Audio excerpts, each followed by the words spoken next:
faith is very clear. Sometimes it may not be clear enough to others, but there is no faith that calls for the killing of innocent lives. And today, the message has been clear and the voice has been heard that the condemning of this violence and acts of violence and recent attacks cannot be accepted and will not be tolerated. Every human life is important to God, and every human life is important to one another.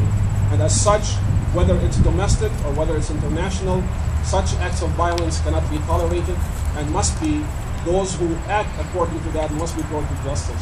One of the things that perhaps I think of as us gathering here, it's very symbolic, because as we gather outside, we are truly under one heaven.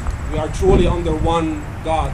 So often I believe and I say that God, our God, is much greater than what we think and what we make God to be. So often we like to put God in a certain understanding in a box and thinking that God loves only people like me.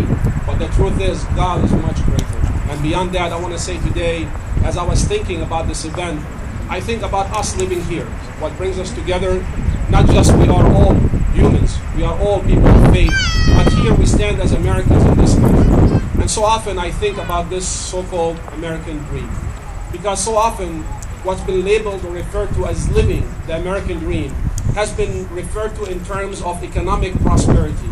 But so often we forget the foundation of the American dream. The foundation of the American dream is living upon that essence of that all are created equal. It is the opportunity that is equal for all, regardless of race, religion, or color, to achieve prosperity and success. That is the American dream. The American dream is not having a big house and how many cars you can fit in your garage. The American dream is how we live in equality and justice in this country. I think we cannot live the American dream when we keep labeling one another as Muslim or as Christian.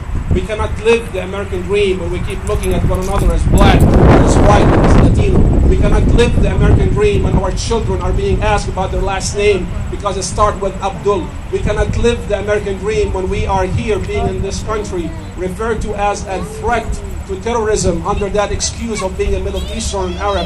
We cannot live the American dream when we continue to hire or mishire and judge others, although we labor in fine prints equal opportunity employers, but based on your background or nationality or religion. We cannot live the American dream when we keep going back and forth with messages of hate and using religion as a cover for it, whether as Christian radicals or whether as Muslim radicals who like to tent the whole religion under one name. We cannot live the American dream when we are silent about the injustice that goes on in our own home right here in this country. We cannot live the American dream unless we stand together against injustice, one voice and one hand and one body.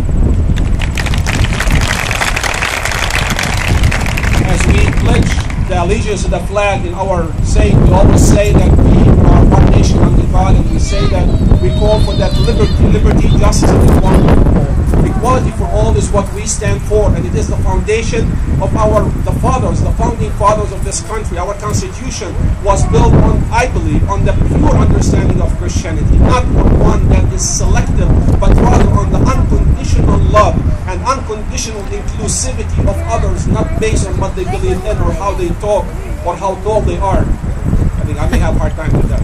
But it is indeed our foundation that we come together. And I'm grateful and thankful for this interfaith community, because I believe God truly has put us on this road, which is no wonder why it's called altar road. Altar is sacrifice unto God, the place where we come with our own concerns, where we come with our burdens, because at the end of the day, it matters not what color you are, it matters not what you believe, it matters not what is your race. All that matters is that we are in this together, and I believe we have the greatest opportunity and greatest example of all, because what makes us here the best in this country is our values, our Constitution, and what we believe in, standing together in equality, in freedom, and liberty, and justice. And for us to stand and say no more to violence, no more to hate, no more to racial comments, no more to, if we only hear the comments that have been listed, I took some time to actually read some of those that have been posted at the news on websites and different places. It's only a manifestation of the reality